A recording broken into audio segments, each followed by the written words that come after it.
Welcome to Conversations with Chuck Bennington. I'm Chuck Bennington, and I don't know it all, and I don't pretend to, but I do know that I love my son, and I want him to have a better, faster, smoother journey through the trials and tribulations of life than I had myself. So here's my documented journey, stories, lessons, and experiences that are really for you, buddy. I love you. And welcome back to another episode of Conversations with Chuck and with the man himself, Mr. Chuck Bennington. How are you this morning? I'm good. Although I think it's afternoon for you, isn't it? It is. It is 2:37 p.m. Central Time. I don't know what the Nice. offset from like Greenwich Mean Time is. I think we're about 14 hours apart. Yeah, something like that. Yeah, it's a little bit in the journey. So today I thought we would have a chance to have a conversation about fears and anxieties and how we deal with them. And we can have fears of actual things like I'm afraid of being eaten by a lion, but then there's also the fears and anxieties that might be less tangible to manage and can hold us back. Yeah, to I mean, a I think degree. those are the harder ones, right? Yeah, the ones you can't see. Well, I think that is really interesting. How many people manage chronic stressors and fears extremely well from the external sense in comparison to how many people suffer super significantly relative to internal things that really primarily are just mental and emotional constructs that like have no huge consequences. Yeah. Plenty of people get messed up psychologically in war.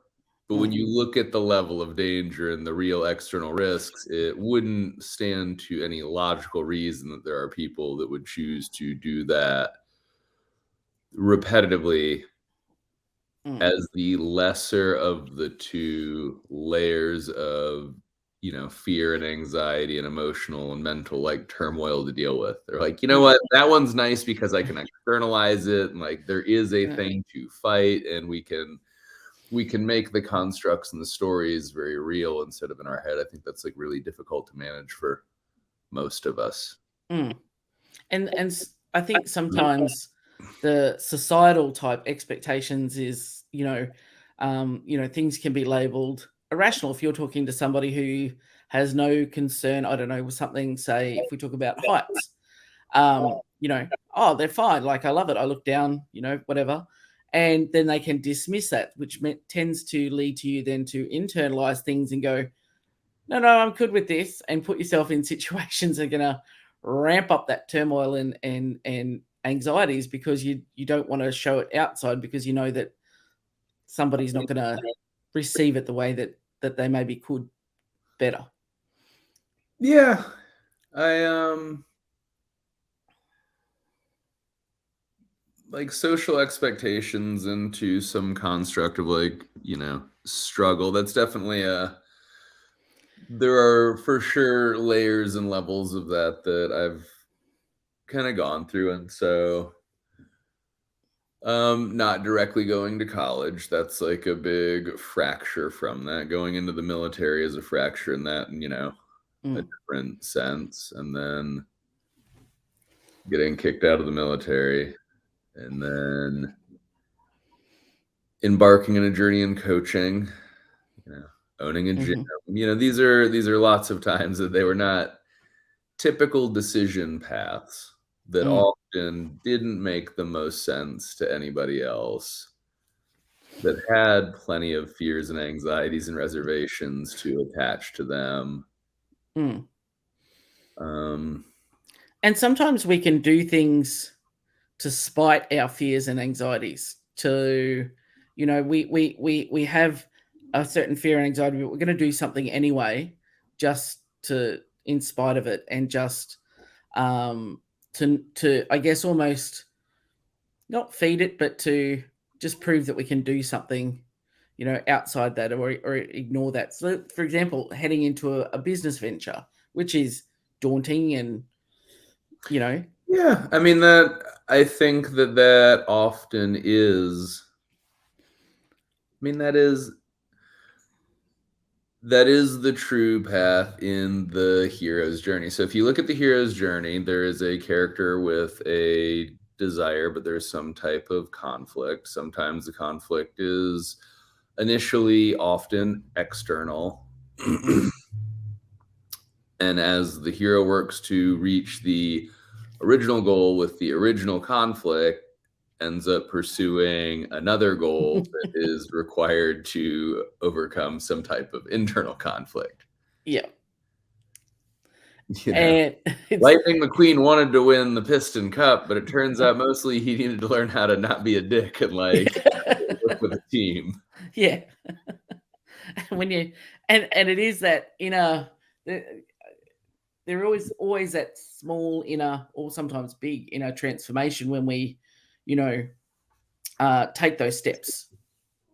And whether But it be that is the evolution of like, the hero. That is the evolution of mm, the character, is taking the steps to conquer the fears and slay the dragons. Like that is the advancement. And I think that's an important thing to keep in mind. And so what we've Liam's 4.5. And so we are at an age where he is building enough awareness of some of his discomforts in a way that we can vocalize them and talk through them. mm, If he's about to jump off of something really high, he will pause and we will talk sometime. Sometimes he's just like mm, gone. He's like right off. gone. Think about it. And so that's interesting, right? When we don't overthink it, it's really never that bad. Yeah. Um, we have a tendency to think about it. And the more we think about it, often the bigger the story gets, the bigger the boogeyman gets, like the Yeah.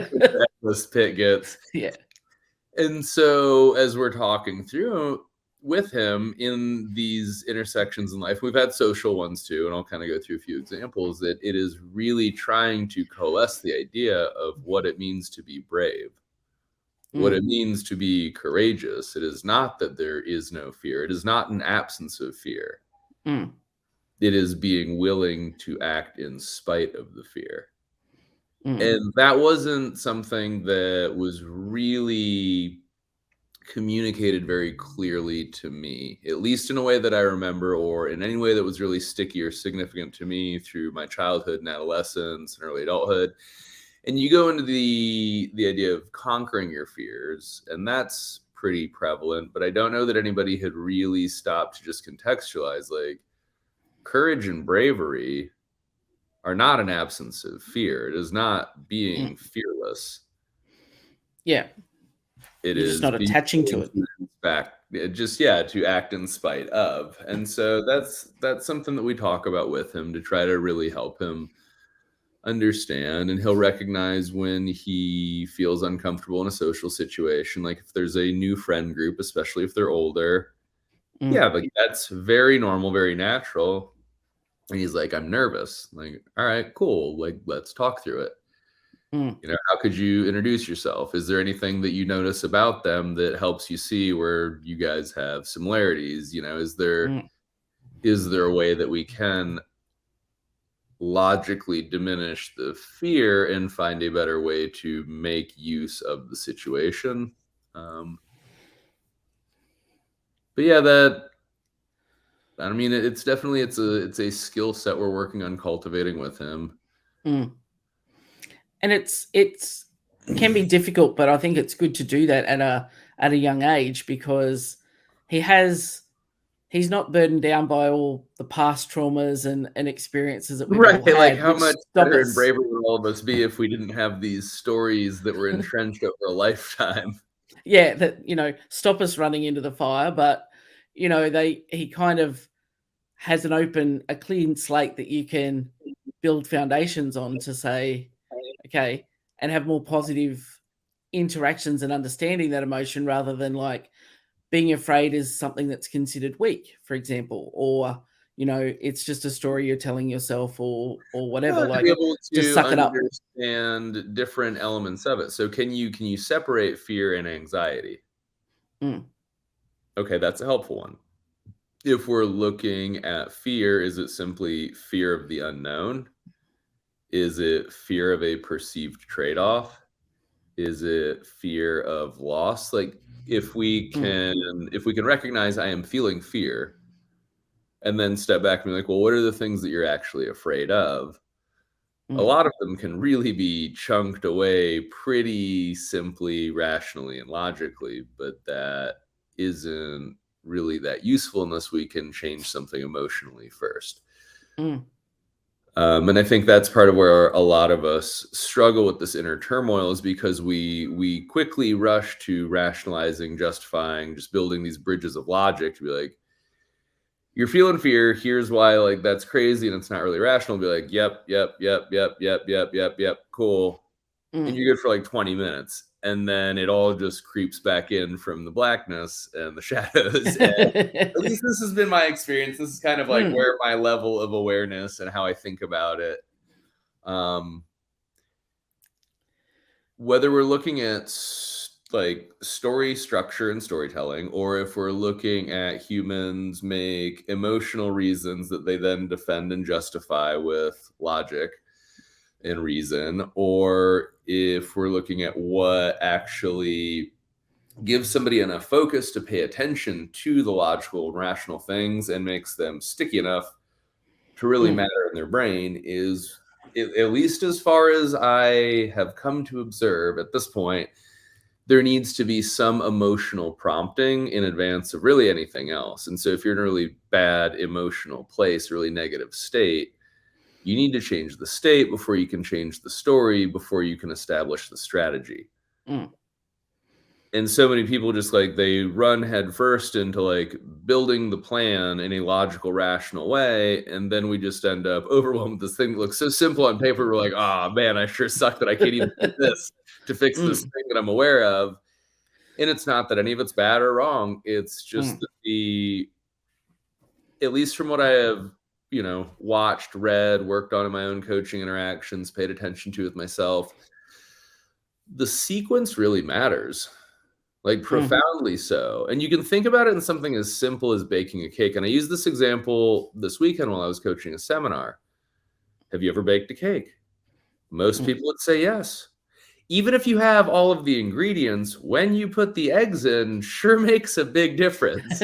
Yes. If you baked a cake with no eggs and then at the end you cracked the eggs and put them on like frosting, it would not be a very good cake for a lot of reasons. Yeah. Still all the exact same ingredients, still all the Mm, exact same steps and processes, but like changing the order of something that basic, mm. drastically different outcome. And like, man, cakes are easier than humans, my friend. So that's Yeah. at this point, and maybe that's a helpful thing for Liam, for myself, for you, for anybody that listens. Mm, The state story strategy is a sequence. That's a Tony Robbins thing. mm, And I think most people are familiar with the idea of people making emotional decisions that they then defend rationally and logically. But to really set up both of those things, that we look at changing state, It's like you got a little shark coming in behind you there. we change the state and the emotion before we do anything else. That's perfect. Yeah. I get to see this little head bobbing behind you. He missed me over the weekend, and I drove back from the seminar last night, so I got in Yeah. super late, and then he just wanted to hang out with me today, and Yeah. I'm kind of a sucker for it, so he wanted to do a Liam and Daddy Day. Nice. That's what he calls it when we just, Hey, buddy. hey, look, Hey. who's that? Hello. All right, I'm almost, all right. All right. Work on your heart, duder. He's awesome. It's gonna be funny, dude. Someday you might look at these when you're big. Someday you might show these to your dude. That's crazy. Yeah. And then go, yeah, that was me. And in the live moment of us, talking about Hey, dude, things for the what does future. it mean when you're brave? What does it mean when you're brave? That's It's not not really shy. helpful. Yeah. They're trying to record something, so if you don't talk, it's not really good because some people just Yeah. listen to this. They don't even watch the video. They only listen to it, like music. And so if you don't say anything, then there's nothing for them to listen to. Excellent. Just empty space. All right, buddy. All right. Well, you can't chew my finger, and if you get you'd have to talk if you want to be a part of it. But Okay. So what does it mean to be brave? Be quiet. Nope. You're just being silly. All right, dude. Let me work on this. Daddy's doing work. Okay.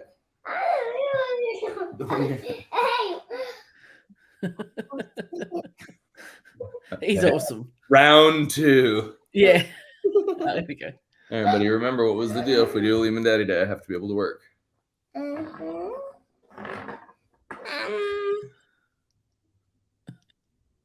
You feel brave?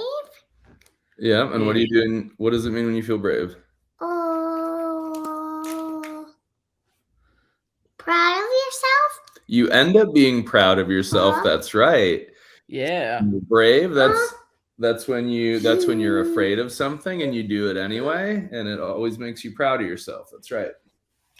That's really well done. You're still a kid and you're using a knife. Yeah. Like if you're a kid and you're using a knife, you could be afraid that you might cut yourself, and then you can be proud of yourself if you do not cut yourself. That's good. I'm staying here. Okay, well then we're gonna keep going. Walking a little duck voice. All right, well then we're gonna keep going. So Okay. Yeah, I mean the idea of being brave is something that we do talk about, and I'm trying to figure out where we were at and kind of the idea of state story strategy, and then also emotion before logic and reason. Like, I don't know how to simplify that to the level of 4.5, but I haven't really tried a ton. But that would be kind of next on my list, is to understand, if we can recognize that we're afraid of something, what is a manner in which we can actually build ourselves a useful construct for doing something about it. And maybe it is stepping over dollars to pick up pennies and making mountains out of molehills, because at the end of the day, like, action cures anxiety, and work works when nothing else works. Meditation. And I think sometimes, and clearly at 4.5, there's not going to be that quite comprehension, but if you can begin to unwrap and understand where the fear or anxiety is coming from, that's a big step in also being able to address it and going, oh, this is just because this happened like 30 years ago. Like, it's not relevant now. It's, you can and I've found that once you can break down a few of those stories and beliefs from the past, as you move further into adult life, it becomes easier to recognize, like, why do I feel this kind of way about this situation? You're like, oh, that's the only similar situation that I can recall from the story of my life. But it turns out what I had told myself about that's not actually why it was that experience at all. No, it's completely different. Something else that has been helpful, we talked about it. I can't remember if it was on one of these or one of your coaching calls or on a affiliate podcast. So many. Just the idea of moving faster than fear. I think a lot of the time in adult life, the overthinking and the procrastination just absolutely builds these tiny little lizards in the garden into just dragons that must be slayed with, satellites with lasers. Well, one of the examples I used to give the members when I was coaching in the gym is, burpees. Everybody hates burpees as an example. But the longer you stand there with your hands on your knees and look at the floor, the worse that burpee becomes, that next rep becomes. Whereas if you just stop thinking and hurl yourself at the floor, suddenly you're done. But if you stand there and contemplate it, the worse it's going to feel, because you're going to think about, oh, it's going to be hard. I'm going to just do it. Just, for something that's tangible and not dangerous, that you can just go faster. Don't let it catch up to you. Like, if you stop and think, I'm going to be dreading and be anxious about this next thing that I have to do. But if you're just already halfway through doing it, well, you're in it. Like, just keep going. Right. Very, Winston Churchill. Yeah. You're going through hell, keep going. Yeah. You're already in it. For more existential, just like humaning things, one helpful strategy that I did get exposed to from a coach and mentor in my own life was just taking 3 steps in the right direction. So say you have some daunting thing on the computer, very existential, like not even a real fear. You're just like, ugh, I feel some kind of way because I'm worried about probably the outcome of whatever happens after I do the thing. That's probably something interpersonal somewhere else. That's usually how those things go. And so if you're like, you know what, I can take 3 steps in that direction, and you could have literally step 1 be go from the couch to the computer. Step 2, log into the computer. Yep. Step 3, open a web browser.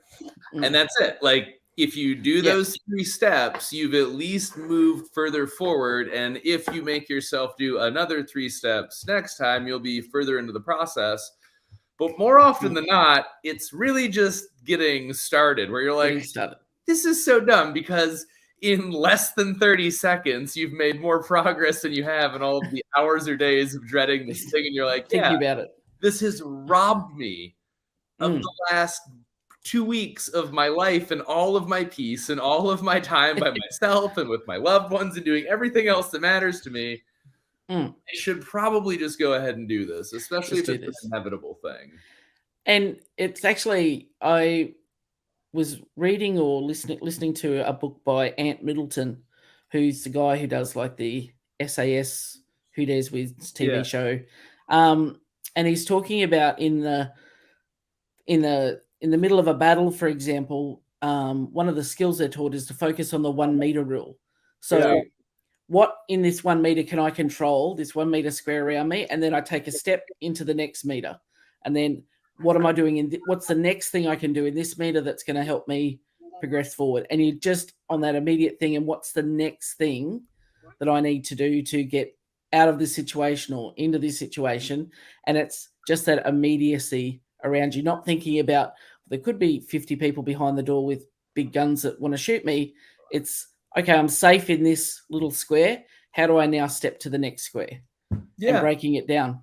When you look at any of the bigger studies that anybody's ever tried to do around goal setting and planning, and they're hard, and we've looked at a ton of them through the course of having Gym Gypsy and just kind of be nerds, because there's nothing to it. There are certainly a lot of statistical correlates that the people that actually set goals, write them down, build tangible plans, they seem to do better in life. And you're like, well, I mean, is it the person and then that's a part of the process no matter what? Or is it part of the byproduct? How much is correlation? How much is causational? But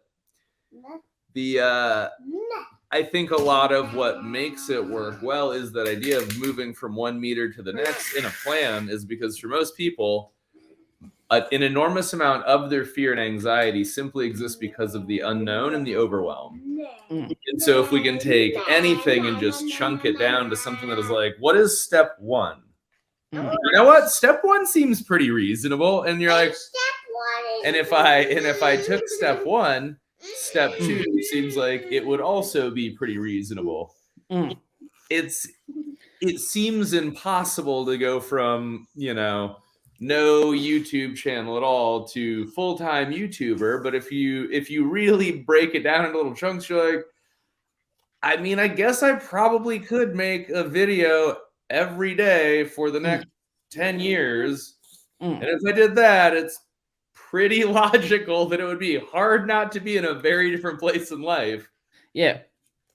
It's just that determining what that step is and taking that. And it's also understanding you don't need to go from step 1 to step 1,000. It's, there's learning. You don't even need to know what step 1,000 is. Yeah. And I guess that might be the other side of that continuum. The benefits of goal setting and planning are when people feel like they don't have the most crystallized goal and the most defined long-term plan to get to that super specific goal. They're like, well, I can't do anything at all. Be like, well, what are the inevitable pieces that have to get done no matter what?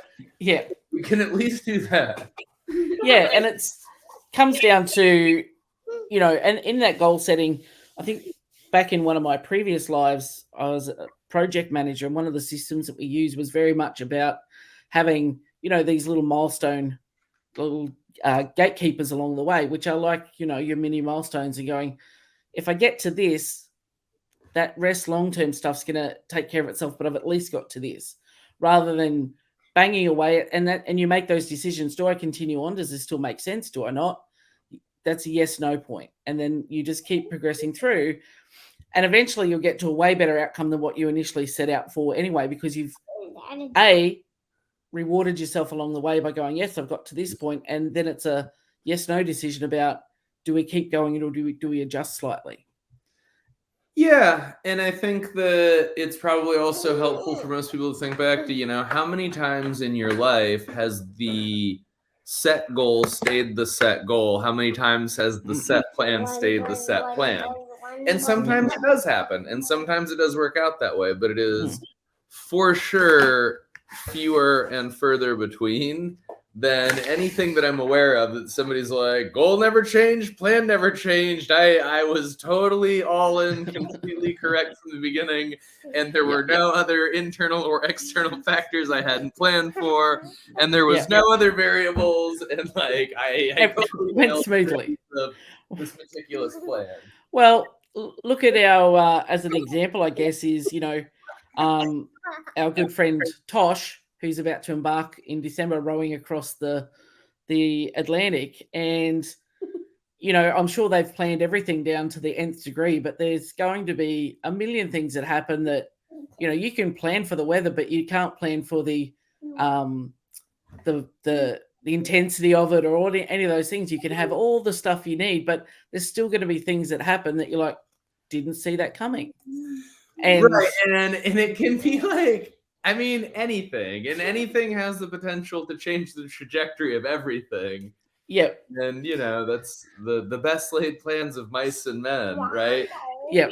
So I was, in my childhood, me and some of my buddies were at Busch Gardens, which is a theme park in Florida. They have another one in Virginia, but the one in Florida is structured around Africa and the Middle East. And they've got roller coasters and rides, and it's a merry old time. Yeah. And so I was with my buddy Alex, and his mom was walking with her sunglasses on because it's Florida and it's bright and sunny, and we're at a theme park in the middle of the day. And a bird pooped from overhead as it was flying, and the bird poop went between the sunglasses and her eye. What are the chances? Exploded across her vision like the old white zinc sunscreen, but like the inside of her sunglasses. Oh, no. And apparently bird poop is poop and urea mixed together. Yeah. And so word on the street is it burns your eyes real bad. Yep. And so if that happened to somebody on Tasha's rowing team and they, in being surprised, dropped an oar, like all of a sudden everything becomes very different. And so that's why, you know, in building a plan, like plan for the big chunks, but man, outside of that, don't let it be another place to expend far too much time and energy and effort and worry, creating even more unknowns to be afraid of and more known things to be anxious about. Just get going. That's kind of if you can just get going and then just move faster than fear, you're probably going to be okay. Well, and it's, you know, those little tiny steps. I remember back early in my journey owning the gym, I used to hate doing any form of video, hated it with a passion. Like I would never put myself on video. And someone, a seminar I went to is like, yeah, you know, video content's the way to go. Yeah. So then I was like, okay, how do I do this? And so I just started doing like in our members group, so it's fairly contained, but I do a Facebook Live, so then I couldn't edit it or change it. I was just forced to do it. Yeah. And then all of us, every week I'd do one, and then I started, a couple of times a week, and then I could then record something in one go and get it up, and it became, something that I still wasn't comfortable doing it, but it didn't scare me anymore, and I wasn't worried about reactions. You might not be comfortable, and I think that's where it's helpful to recognize that a lot of times fear and anxiety continue to exist. You build the skill of acting in spite of. And I think that's important for people to recognize, is that everybody that I've talked to that is farther along in the journey than I am in any metric or sense, they're like, oh no, still horribly insecure, still terrible imposter syndrome, still afraid of X, Y, and Z. You just get more and more skilled at managing the same fears and issues at higher and higher and higher levels.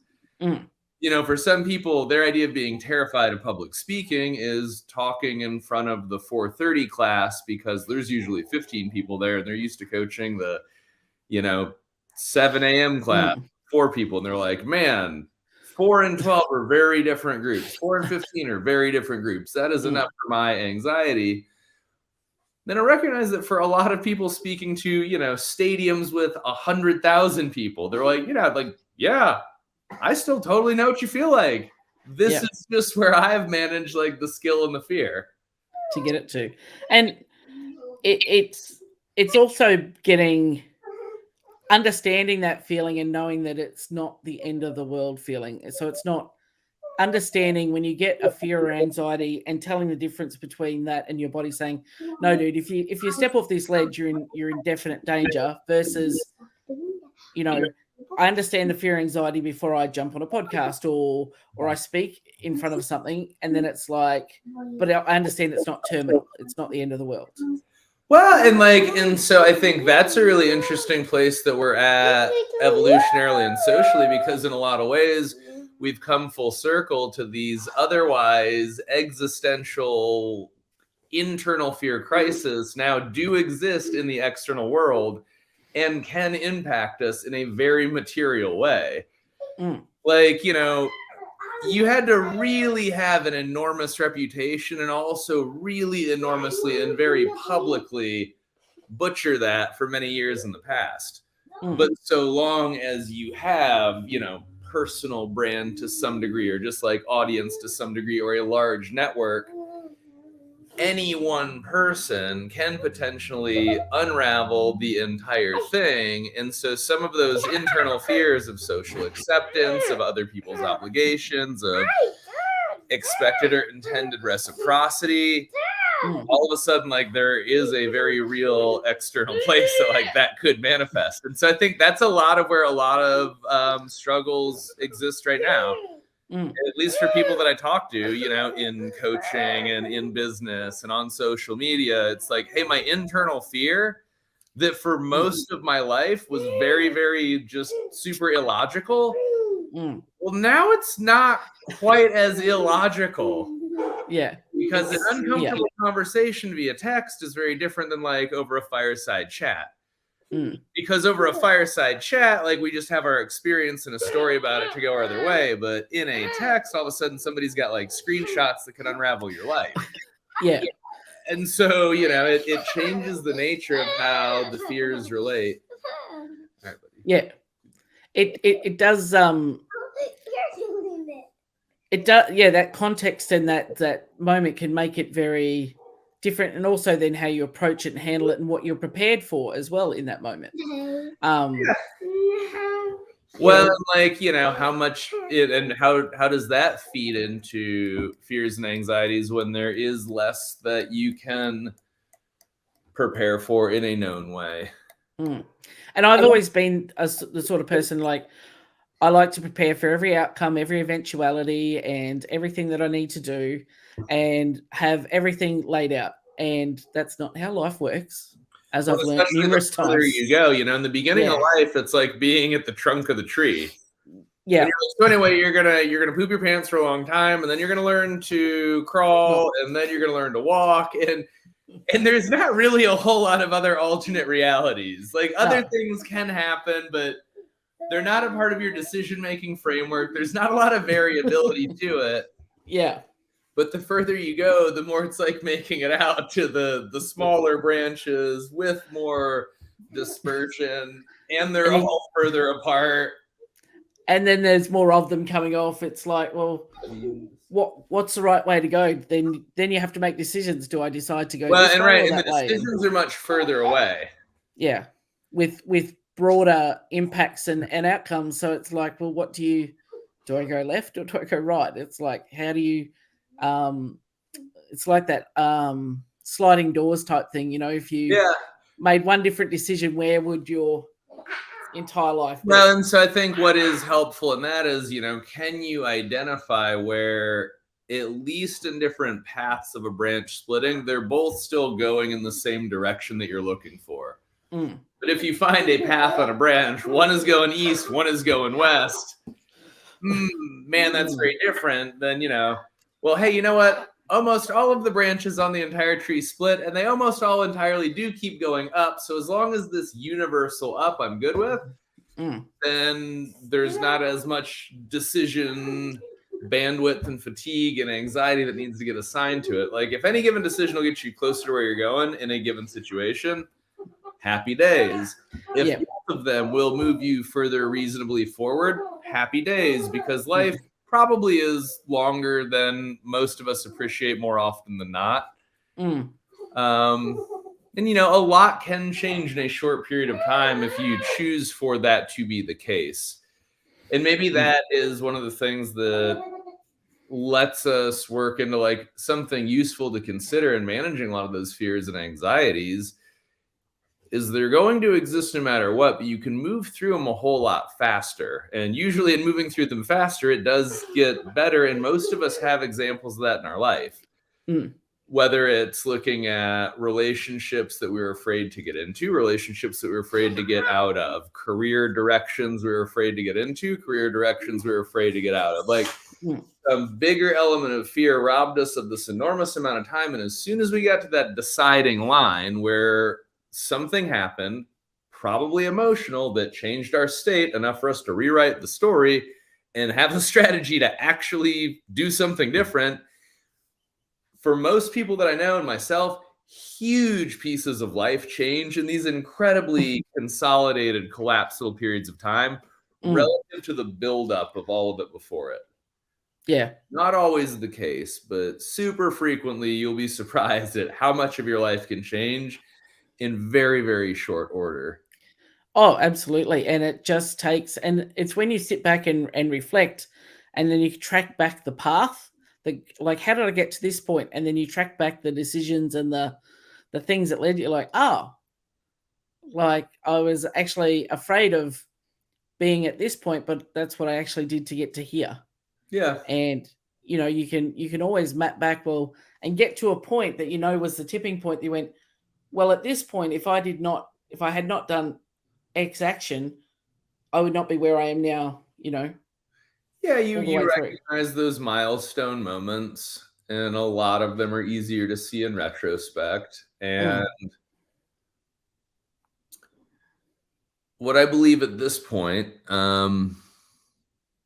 is that this is very woo-woo esoteric stuff, but the more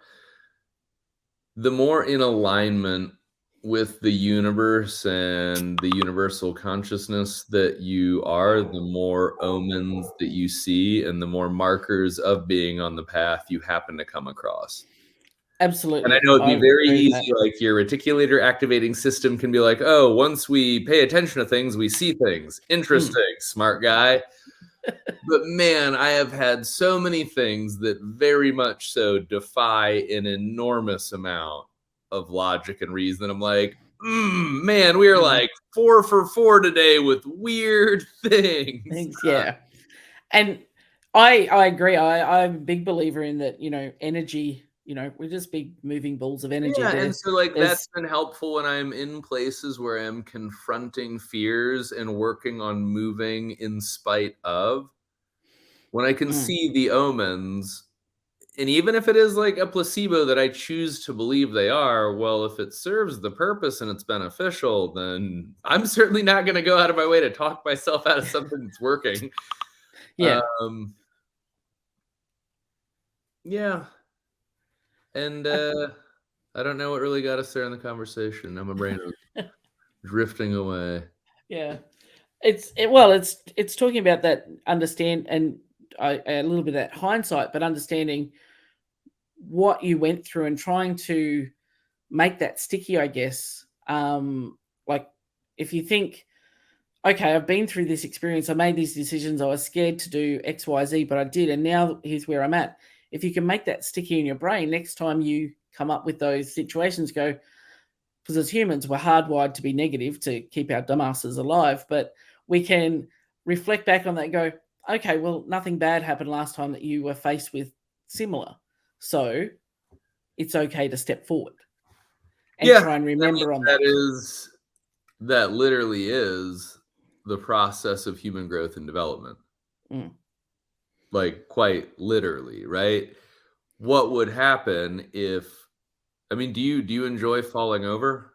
Do you look Not forward really. to falling over? Yeah, I would venture to guess most of us don't. So probably a pretty reasonable thing to have some level of fear around, but in the process of developing as humans, had we taken that fall, been afraid of falling and refused to move forward in spite of it, none of us would be here doing what we're doing. Like the whole show would have ended a long time ago. You know, I am sure when you are dry and warm and safe in a cave, man, pushing back out into the big wild blue yonder of nature and bears and storms, it's hard, but you'll die in the cave on a long enough time frame. Yeah. So the idea of, you know, a lot of our reasonable, rational fears and a lot of our irrational fears being the thing that we need to pursue to grow, that's kind of the point. Like pursuing the fear of falling is how you actually get past it to be able to walk. You know, and it's not that we're hugely consciously aware of it at that age. And maybe a lot of it is like we spend a lot of adult life convincing ourselves that more of the fears are real than they actually are, because we want to have something to like scapegoat and excuse. So well, we do like to keep our brains busy. For most of human history, the things we talked about is like, you know, fears or like hangups. Now they'd be like, are you kidding me? Is this a joke, mate? Yeah. You know, anyway, we're going to all go back to not trying to die out here, but you feel bad about people leaving mean comments on the internet. Yeah. First world problems. Yeah. Today world problems. It is funny, like, you know, when we have stuff that's rooted in our survival and or evolution and it flows over in that, and that's how it presents in like our modern life now, where it's like, you know, someone can be highly stressed and anxious, and because our body still thinks that, well, that's because the saber-toothed tiger is about to chase you, it hasn't realized, no, it's just because I've been in my own head for a week about a comment that someone made in the office. So our body hormonally still responds the same way as if we're about to be eaten. Well, and so, you know, what drives a lot of our hormones? All of the other things that nobody really gives a whole lot of weight to before they try to tackle, you know, emotions and fears and stories and beliefs and all the crazy stuff. Be like, hey, how's your food been? How's your sleep been? Have you been taking care of the thing that makes and manages all of the hormones and chemicals? And he's like, ooh, got me. And, you know, I will be honest, I did not appreciate that nearly enough, early enough, in a significant enough way until Vanessa and I had Liam. And we would watch these times that fears, anxieties, attitudes, stories, behaviors, beliefs, just absolutely super incongruent with, you know, what you would expect. Then, oh, have a snack. Okay, these aren't big things at all, and we're able to just like move it forward. And I think that's really, really hugely important. Is that if we look at what creates all of these hormones and what manages them, are you really trying to deal with a whole bunch of symptoms that honestly shouldn't even exist in the first place? And for a lot of people, myself included, and this, thought, recognized it, appreciated through Liam, but like for me and Vanessa, we're like, hey, if we're not well rested, well hydrated, well fed, we spend a lot of time and energy trying to, put out fires that just don't actually even exist. Not even in the sense of a lot of us like create issues in our own life to just be busy and distract and have things to do, but you're like, oh, I was just actually hangry. I was truly operating as a hangry human on like a long timeline. Or like, oh, like, yeah, I just needed a nap. Fatigued. You can't operate well. You just literally can't. You don't have the ability to. You don't have the capacity to. And that's where Sharon and I were talking the other day when like Dottie the pup was little and we weren't getting any sleep, and we were both going through various cycles of being completely overwhelmed with life. And it's like, oh, we're just really tired. It's not that bad. We just don't have any resilience or coping mechanism because we haven't slept for 2 days. Yeah. And then you go, okay, well, let's have a nap. And then you come back, you go, oh, it's not so bad. We can now manage this behavior. I think we're good. Yeah. It's not. We don't need to, raise the alarms just yet. But it's just something. But when you're in the middle of the storm, it's very hard to grab that umbrella that's sitting right in front of you. Sometimes the most basic element that you can do. Yeah. It's very hard. What's up, he's having a field day today. He's having a day. What? What's up? What's up? He's back. Here he is. All right. Well, that's probably a good note to wrap up our chat. Ow! What are you doing? As Dad becomes a climbing gym. So, as Liam has no fear dangling over the back of your shoulders, it's been a good, entertaining chat for sure. With a 4.5 year old. Not the most focused of episodes, but still good. Hey, everybody, do you want to say anything about being brave or about when things are scary? Or having courage? You got any thoughts on any of that?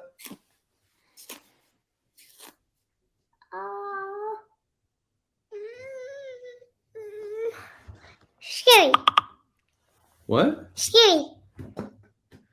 All right. Well then. All right. On that note, mic drop out. All right. We'll talk soon on the next one. Bye, Liam. When you're what? When you're scared, be brave. When you're scared, be brave. Be brave. That'll be the title of the episode. Is this the one? Thank you so much for listening to another conversation with Chuck Bennington. Hope it was enjoyable for you. Hope there was some value and some benefit in it. Maybe even had a laugh or two. Even though these are primarily for me and Liam, we sure love to help a friend in need because it's a friend indeed. So if there was some piece of it that was good, please feel free to share it with somebody else and pay it forward. If you think what we're doing is rad and you want to support it, please just like, subscribe, share, tell a friend. Appreciate you, dudes.